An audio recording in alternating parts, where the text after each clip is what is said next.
Salut l'équipe, c'est Alexis, on se retrouve pour une nouvelle vidéo. On continue la série sur les différentes méthodologies d'entraînement et aujourd'hui c'est l'épisode numéro 2. C'est parti!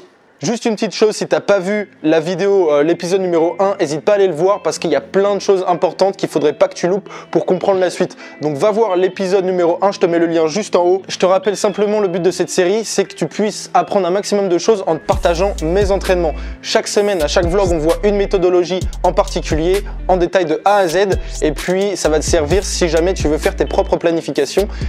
Tu seras beaucoup plus organisé et puis tu sauras où tu iras. Parce que si jamais tu vas à la salle ou au parc de street et que tu n'as aucune idée de quoi faire, tu fais un peu de dips, un peu de pompe, un peu de ci, un peu de ça, mais que tu n'as pas une organisation claire et nette, tu progresseras beaucoup moins rapidement. Voilà pourquoi c'est important d'être organisé et d'avoir une planification à l'avance. Du coup, on passe directement aux choses sérieuses et la méthodologie en question, c'est la méthode bulgare. Elle sert à développer la force explosive, donc la force plus la vitesse. Ici, on va réaliser 6 répétitions en effort maximal. Donc, c'est la méthodologie qu'on a vue juste avant dans l'épisode numéro 1. Voilà pourquoi tu dois aller le voir si c'est pas encore fait.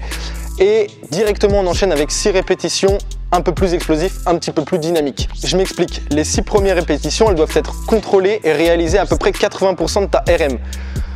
Je rappelle rapidement, la RM, c'est simplement la répétition maximale. Donc, tu dois être sur 6 répétitions maximales. C'est-à-dire que tu ne peux pas en faire 7, tu ne peux pas en faire 8, 9 ou 10. Ok, il faut vraiment que tu sois précis là-dessus. C'est un terme qu'on utilise beaucoup en musculation. Et comme je le disais dans l'épisode précédent, c'est un petit peu plus compliqué en street workout parce qu'on ne peut pas rajouter des kilos. Donc, c'est vraiment au ressenti. Donc, on réalise 6 répétitions contrôlées à peu près 80% de la RM. Et puis, directement, on enchaîne avec 6 autres répétitions un petit peu plus explosifs, enfin plus explosifs, à peu près 50% de ta RM. Ici, on fait 3 à 6 répétitions par skills ou par groupe musculaire. Tout dépend ce que tu recherches. Si tu travailles sur la force et si tu veux débloquer des skills, c'est pas forcément tu vas travailler sur le front lever, le drapeau, le muscle up ou quoi que ce soit. Et si jamais tu veux plutôt développer ton hypertrophie, donc le fait de créer de la masse musculaire, tu vas travailler sur des groupes musculaires. Donc les pectoraux, le dos, les biceps, les triceps, etc., etc. Pour ce qui est des temps de repos, je te conseille de prendre un minimum de 3 minutes entre chaque série.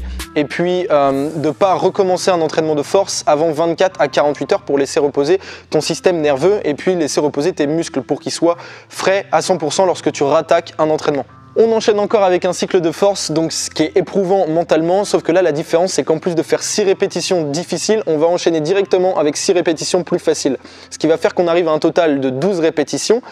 Et le fait d'arriver dans cette tranche de répétition, eh ben, ça va développer de l'acide lactique dans les muscles et donc on va être congestionné, on va avoir les muscles gorgés de sang et ça va brûler. Donc en plus d'avoir l'aspect mental, on a aussi l'aspect musculaire où on va vraiment congestionner un maximum et développer de l'acide lactique. Donc ce cycle de force là pendant 3 semaines plus le cycle de force pure qu'on a vu juste avant pendant 3 semaines aussi, ça commence vraiment à être difficile pour le système nerveux et il va falloir qu'après ça tu prennes de la récupération et que tu t'entraînes un petit peu moins pour de la force, peut-être un peu plus pour de l'hypertrophie, sur les mouvements de base, etc. Bref, on aura l'occasion de reparler de ça un petit peu plus tard. Encore une fois, c'est un cycle pour les personnes intermédiaires à confirmer, absolument pas pour les débutants. Si jamais tu débutes dans le street workout, te lance pas sur un cycle de force parce que tu vas te casser un truc, c'est sûr et certain. Vas-y mollo, tranquillement, fais de longues répétitions au début et puis au fur et à mesure, tu réduis, tu augmentes l'intensité, tu augmentes ton temps de repos et puis tu pourras éventuellement arriver sur des cycles de force avec moins de répétitions, plus de temps de repos et puis une intensité plus haute en règle générale. Mais tu peux quand même rester sur cette vidéo évidemment parce que tu vas apprendre plein de choses. Pour ce qui est de mes objectifs en termes de skills, en ce moment j'en ai 4. Premièrement, il y a le front lever, il y a le one arm chin up, il y a le handstand push up et puis j'ai commencé à m'entraîner pour la planche et crois-moi c'est un grand moment. Pour ce qui est de la mobilité maintenant, je m'entraîne toujours pour le grand écart latéral et puis pour le bridge, le pont. Donc comme je t'expliquais juste avant, ma routine elle a légèrement changé comparé au cycle précédent. J'ai 3 entraînements de force pure où là je continue à m'entraîner pour les skills que je veux acquérir. Ensuite, j'ai une session simplement pour les jambes et le renforcement éventuel de poignets et d'avant-bras pour la planche en l'occurrence. Et puis, j'ai une autre session où là, je fais simplement du maintien de skills déjà acquis. Pour ce qui est de la séance en elle-même, ça change pas beaucoup et ça reste plus ou moins dans le même ordre. Donc, je commence par m'échauffer forcément pendant un petit quart d'heure. Ensuite, je fais du handstand où là, je pratique mon équilibre pendant à peu près 20 minutes avec de la récupération active, donc des étirements. Après, je fais mon skills checking, donc je teste une fois ma performance sur les skills du jour. Donc là, en l'occurrence, le front lever, la planche, le handstand push-up et le one arm chin-up. Et puis ensuite, je travaille sur la méthodologie qu'on a vue juste avant, donc la méthode bulgare, où là, je choisis 2 exercices par skills que j'enchaîne. Donc un exercice plus compliqué, un exercice plus facile que j'enchaîne, 6 répétitions de chaque, je prends mon temps de repos, je fais 3 séries par skills et puis ensuite je change de skills. Donc généralement, je choisis ce qui est le plus dur au début, mais ça m'arrive de varier pour avoir un gain d'énergie sur des skills que j'ai l'habitude d'entraîner en fin d'entraînement. Si par exemple je fais tout le temps le front lever à la fin d'entraînement, bah de temps en temps je change et je le mets au début, comme ça je suis plus frais et ça me permet de faire de meilleures performances simplement. Et puis oui, j'oubliais, du coup à la fin je fais 20 à 30 minutes d'étirement sur généralement le side split quand c'est mes séances de force, parce que j'étire le bas du corps, j'étire pas les muscles que j'ai travaillé. Donc par exemple le jour des jambes, je fais mon pont et je fais ma routine d'étirement sur le haut du corps, et le jour où je travaille le haut du corps, et ben j'étire le bas du corps, simplement parce que c'est moins dangereux. Maintenant que tout ça c'est clair, je passe en voix off pour t'expliquer ma séance. C'est parti. Donc je passe assez rapidement sur l'échauffement parce que j'en parle assez souvent, mais si ça t'intéresse, j'ai une vidéo à ce sujet sur ma chaîne, donc je te laisserai aller voir, je vais te mettre la fiche juste en haut. Donc comme d'habitude, après mon échauffement, je pratique l'équilibre pendant une vingtaine de minutes. Là, je cherche simplement au début à trouver l'alignement, trouver mon équilibre, et puis après je m'amuse à faire différents trucs, ça dépend des jours. Ce jour-là, je cherchais à aller chercher le plus loin devant et puis après le plus loin derrière, simplement pour augmenter mon amplitude, parce que j'ai pour projet de travailler sur le press to handstand. Donc voilà, ça dépend vraiment des journées et c'est vraiment aléatoire. On enchaîne avec la partie skills, donc je teste une fois ma performance sur chaque mouvement. Là en l'occurrence c'était sur le one arm chin up sur mon bras droit et j'étais assez content parce que j'ai presque pas pris d'élan. Il faut encore que j'arrive à stabiliser un petit peu mieux mon mouvement et à avoir une forme plus propre, mais en règle générale c'était assez cool. Bras gauche maintenant, je prends un petit peu plus d'élan, tu vois, je jette un petit peu plus les genoux pour m'aider, pour réduire l'intensité, mais pas mal non plus, donc assez content. Ok, on passe à la planche et là c'était l'une des premières fois que je le faisais au sol, donc j'étais pas forcément à l'aise, j'avais pas trop l'équilibre et tout, mais j'étais quand même content là aussi, pas mal de progrès. Par contre des douleurs dans l'avant-bras, un truc de malade. Le handstand push-up aussi, pas mal de progrès, j'ai réussi à augmenter mon amplitude puisque là je vais chercher jusqu'au bout, voilà, je touche le nez au sol, tu vois, et je remonte. Malheureusement j'arrive pas à stabiliser en haut, donc à travailler encore. Et je termine ici avec le front lever. La petite erreur que j'ai faite, c'est de vouloir le faire sur une barre comme ça et du coup elle tourne et donc je suis pas en overgrip et donc forcément la performance c'est pas ouf. Et j'étais frustré, donc j'ai voulu le refaire sur une barre plus droite pour être en overgrip. Je pense que si ça avait été le premier essai, j'aurais tenu plus longtemps, mais pas ouf non plus, donc à améliorer. On commence du coup avec la méthode en question, c'est la méthode bulgare, et je commence toujours avec l'exercice qui me demande le plus d'énergie. Donc là en l'occurrence c'est les archer chin-up. La congestion vient super rapidement, je fais 6 répétitions. La dernière, je m'aide un petit peu parce que je crois que je galère, donc je monte un peu les genoux, je triche un petit peu. C'est pas très grave du moment que tu les passes. Donc là, tu peux voir sur mon visage la souffrance. Et j'enchaîne directement avec 6 Australian chin-up à une main. Et comme d'habitude, tu peux modifier la difficulté en modifiant ton inclinaison. Cet exercice, vraiment, pour moi, c'était le plus dur. C'est pour ça que je le faisais toujours au début parce que sinon, en termes de performance, j'étais pas au top si je le faisais au milieu ou à la fin. Mouvement numéro 2 que je travaille, c'est la planche. Et généralement, j'alterne entre un exercice de la chaîne antérieure et un exercice de la chaîne postérieure, simplement pour laisser reposer mes muscles et pas travailler les mêmes groupes musculaires à chaque fois. Donc ici j'avais 2 haltères de 14 kg dans chaque main et c'est un super exercice pour apprendre à avoir les bras tendus et à avoir les articulations verrouillées, ce qui est essentiel quand tu pratiques la planche. Donc très bon exercice pour les débutants, je le recommande vraiment. Je faisais comme d'habitude, je faisais 6 répétitions et ensuite j'enchaînais avec 6 répétitions un petit peu plus dynamiques où je me positionne en tuck planche et puis je retiens simplement le négatif pendant 6 répétitions une fois de plus. Et depuis que je travaille sur ce mouvement, j'ai pas mal de douleurs sur l'avant-bras gauche, quelque chose qui est certainement lié au tendon. Donc c'est complètement normal. Apparemment, quand tu travailles la planche, voilà, ça arrive régulièrement, donc j'ai préféré prendre de temps en temps quelques jours de repos et ne pas bosser ce mouvement plutôt que continuer à travers la douleur et puis aggraver le truc, tu vois. Maintenant, j'ai plus mal, donc je peux recommencer. On passe à l'exercice numéro 3, c'est le front lever raise. Donc toujours pareil, j'essaie de faire 6 répétitions plus 6 répétitions d'un exercice plus facile. Toujours bras tendus, c'est important d'avoir une cohérence dans les exercices. Donc choisis deux exercices qui sont similaires. Tu vois, tu vas pas prendre front lever raise et puis par exemple, je sais pas, des tractions lestées parce que c'est pas du tout le même type de mouvement, donc ça correspondrait pas. Il faut que tu travailles exactement les mêmes groupes musculaires. Donc la front lever raise half lay avec les jambes légèrement écartées. Généralement, j'avais du mal à faire les 6, du moins sur la première série, peut-être que je faisais les 6, mais ensuite ça devenait compliqué et je m'arrêtais généralement à 5 répétitions. Pour moi, c'était aussi l'exercice le plus dur, donc de toute façon, je pense que j'ai une facilité sur les exercices où on pousse et un petit peu plus de difficulté sur les exercices de tirage. Donc après, c'est très personnel. Donc voilà, là tu vois, j'enchaîne avec du skin de catch. Après ça, je faisais 3 répétitions. Généralement, je prenais une pause, je soufflais, voilà, comme ici. Et puis, je renchaînais, je faisais mes 2 ou mes 3 dernières répétitions. Mais c'est vrai que c'était très éprouvant cet exercice-là. Mais super ressenti au niveau du grand dorsal et au niveau des abdos aussi. Ça brûlait mes abdos, donc super exercice de gainage. On passe au dernier exercice. On va retravailler les épaules et la chaîne antérieure. Et c'est le handstand push-up. C'était un exercice que que je détestais pendant un moment. Et au final, plus j'en fais et plus je l'apprécie. Probablement parce que j'y arrive mieux aussi, ça peut jouer. Donc là, encore une fois, je fais 6 répétitions, je descends bien jusqu'en bas et je vais chercher loin devant. Je ne vais pas chercher entre mes deux mains, mais vraiment le plus loin devant, histoire de former un triangle entre mes deux mains et mon nez.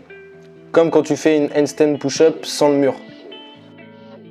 Et puis ensuite, j'enchaîne du coup avec des pike push-up.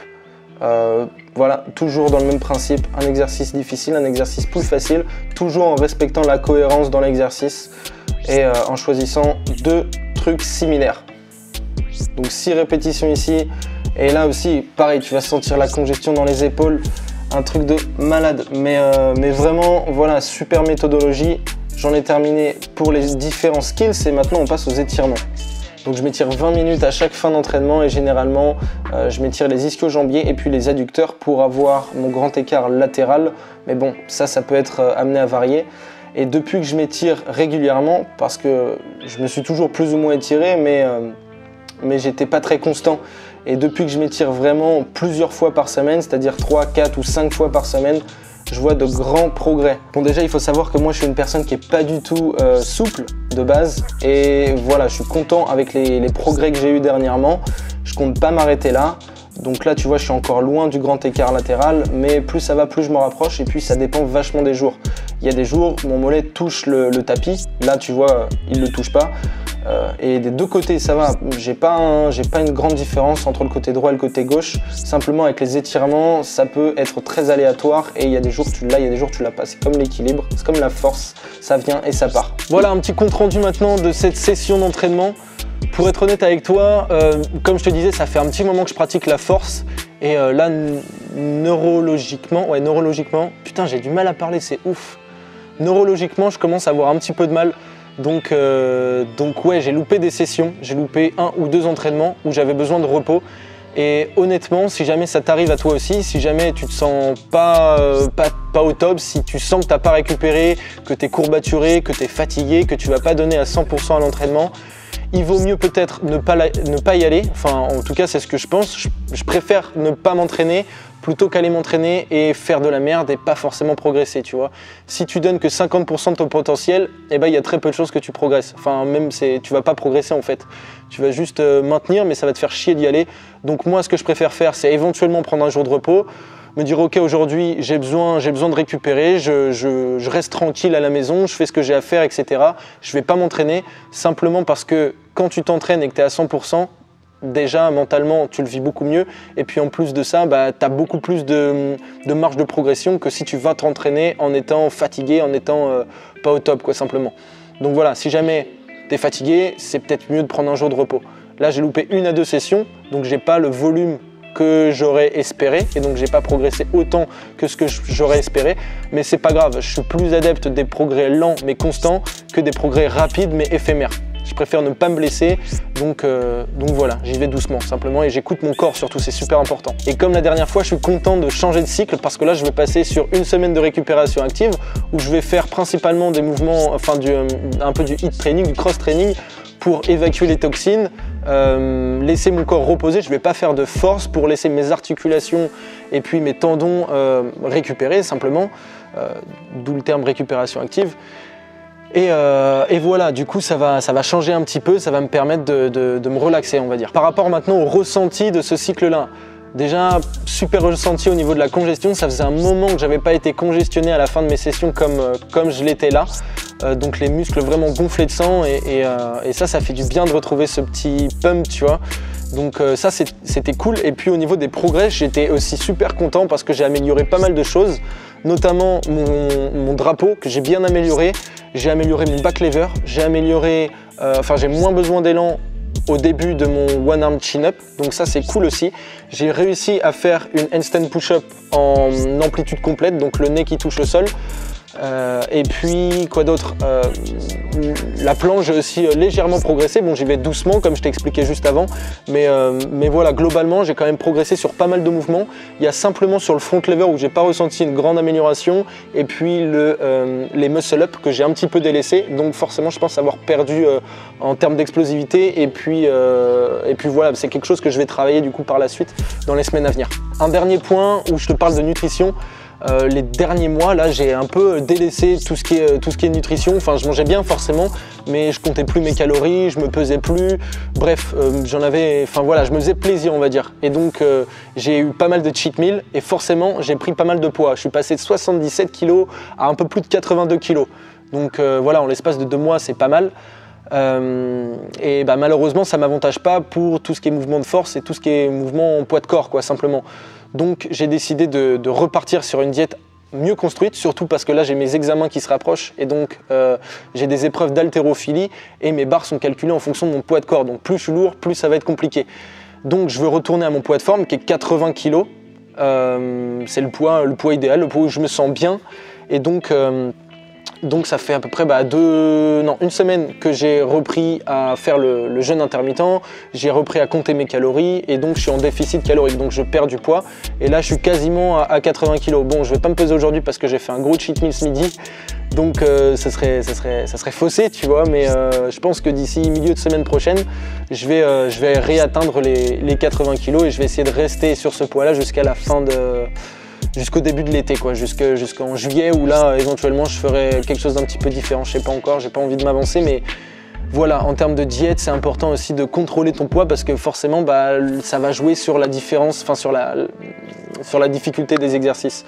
Donc pense bien aussi à gérer ton poids et à gérer ta nutrition, c'est un facteur super important, aussi bien pour ça, mais pour la récupération et pour le fait de te sentir bien, parce que comme on dit toujours, la nutrition c'est le gasoil que tu mets dans ton moteur. Donc si tu mets du gasoil de merde, tu vas pas aller loin, alors que si tu mets la top qualité des produits nickel, ça va améliorer tes performances, ça va améliorer ton sommeil, ta récupération, ton énergie et encore plein d'autres facteurs. Donc néglige pas cet aspect là.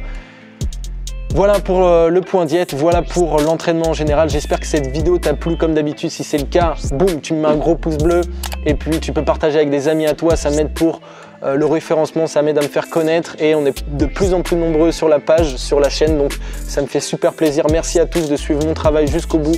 C'est vraiment cool. Merci encore une fois et puis moi je te dis à très bientôt pour le prochain épisode qui sera l'épisode numéro 3 où là on verra 2 méthodologies différentes. Voilà, ça risque d'être bien intéressant. Merci à toi encore une fois, ciao, à plus, peace, tout ce que tu veux, boum!